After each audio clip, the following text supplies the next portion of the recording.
I was in 7th grade, and I was passing a note among the guy friends. And we were playing one of those middle school games where it was a classic game of try to outdo the person in being funny. And as middle school boys will do, we kept getting more gross and gross and gross with the things that we were writing down. And I'll never forget that Mrs. Lunt saw us writing this note, and it paused our hearts because she saw it and she took it from us. And she walked it over to her desk and set it on the desk. And all the guys who were participating in this looked at each other, and we thought, oh, we're cooked. We are undone. But fortunately, as luck would have it, Mrs. Lunt leaves the room, and we quickly scribble a fake note, go and put that on her desk, one that just says like hi, bye, something like that, and then take the dirty one that had all the filthy stuff in it and ripped it up and threw it in the garbage. But that's not how the story ends. How does that story end, babe? I hope they stay the same, 'cause you are the best thing that's ever happened to me. Well, like any Christian young woman who wants to help her brothers stay the course of the Lord, I went into the trash can Yes, and I dug the note out. you sure did. Yeah. And then what did you do? You taped it back together. You taped it back I together. don't know if I was alone in this act. It doesn't matter. You taped it back together, and then you Put it on the teacher's desk. and said, "This is the real note. Get those boys in trouble." And I have been keeping you on the straight and narrow since. Ever since. Ever since. And you got in trouble. I actually didn't get in trouble. So then what are you complaining about? Well, I'm not complaining. Oh, I'm sharing a story. you're just trying to, I'm sharing a story share your that is woes. that I look back on and think of how God is so providential, and that sometimes getting in trouble or getting found out is the best thing that can ever happen to you.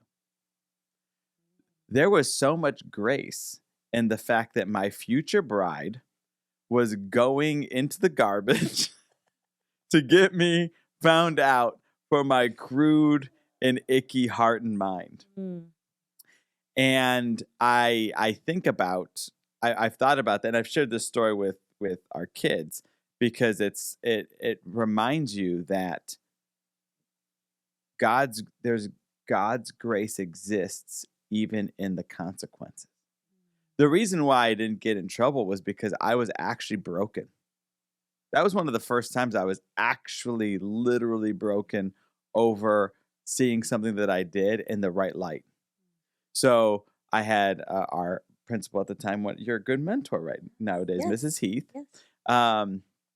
And she told my mom, she said, because I was at the point, I was like, whatever you want to do, Mom.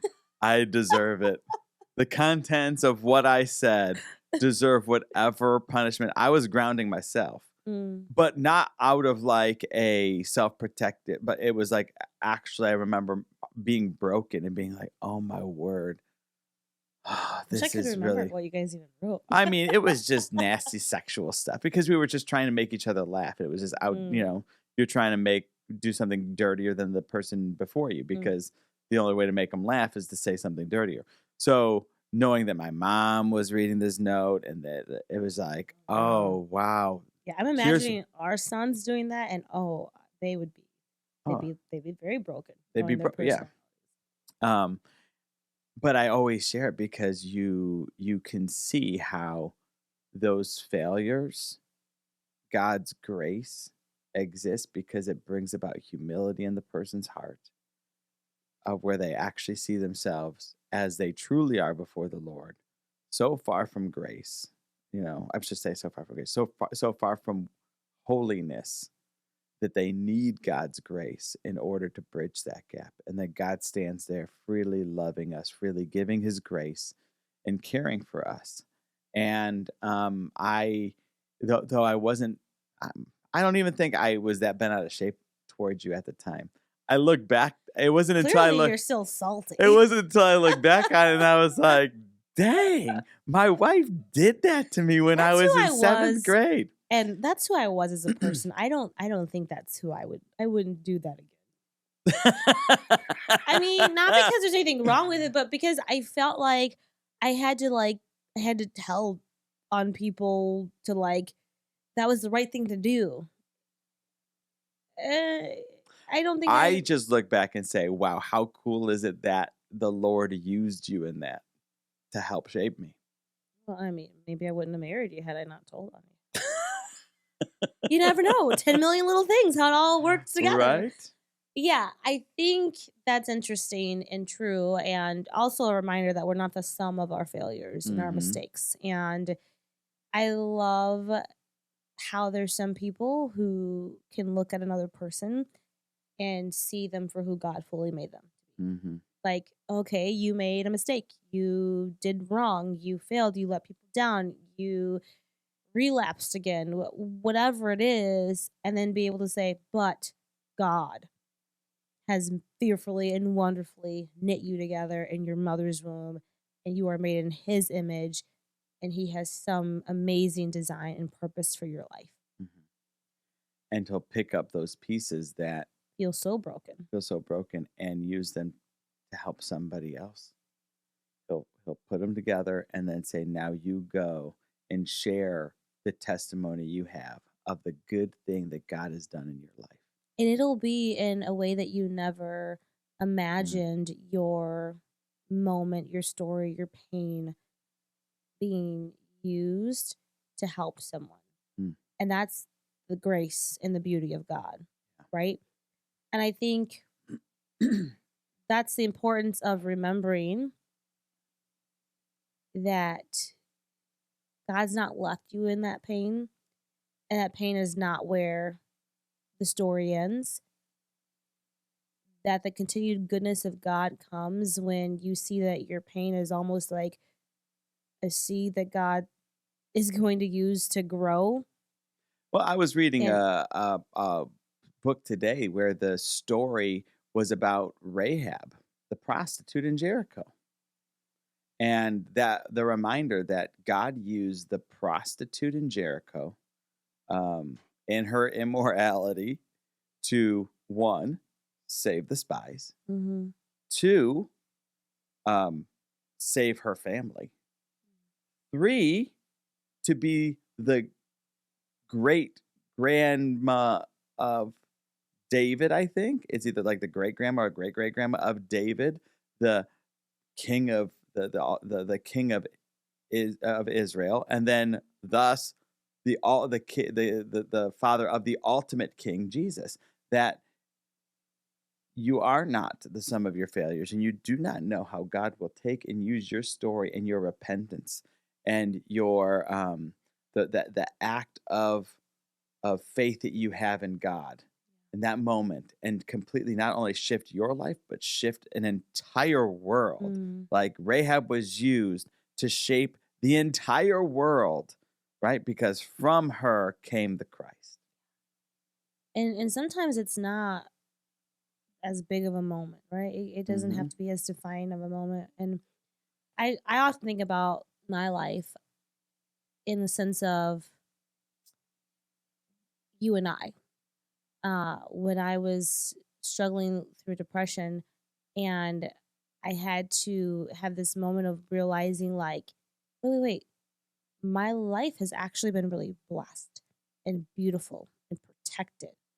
Because even when I was taken from my biological family, I found my adoptive family Mhm. who were believers and loving people. And they took my brothers in first and then me. And then they sent me to private school where I met you in the 3rd grade. And right, Wild. which is You got crazy. plucked out. And then we dated our senior year. We got married at 21 and 22. We built this life together, had kids together, started this business together, fought cancer together, and hopefully, Lord willing, we have at least a solid 40 more years to 35, 40 more years to go. I don't know. We could get 80s. 45 more I years. love that. I love that. 85. Let's aim for it. See there. But isn't let's that aim for 47. okay? So that means we'll have been married for 65 It's always been one years. of your goals. That's crazy. That's crazy. But I do think about that of like we don't always see what God is allowing or doing, or even the grace when I'm being ripped from my family and my home, the only life I've ever known. Pain, pain, pain, pain, pain. And God seems like he's taking away, or even he's punishing, or we've done something wrong. But no, the note being dug out of the garbage can, placed on the teacher's desk, wasn't a moment that felt good. But it was God's grace. That's what I ultimately always like. I look back on it now and I see it. I would not have known my sin so clearly if it weren't for God graciously using you to get me in trouble.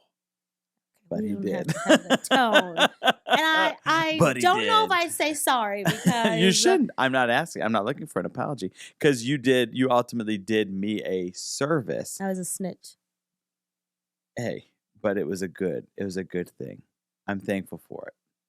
'Cause you kept me every time I mess it up, and everybody says that things are bound to change, but I hope they stay the same, 'cause you are the best thing that's ever happened to me.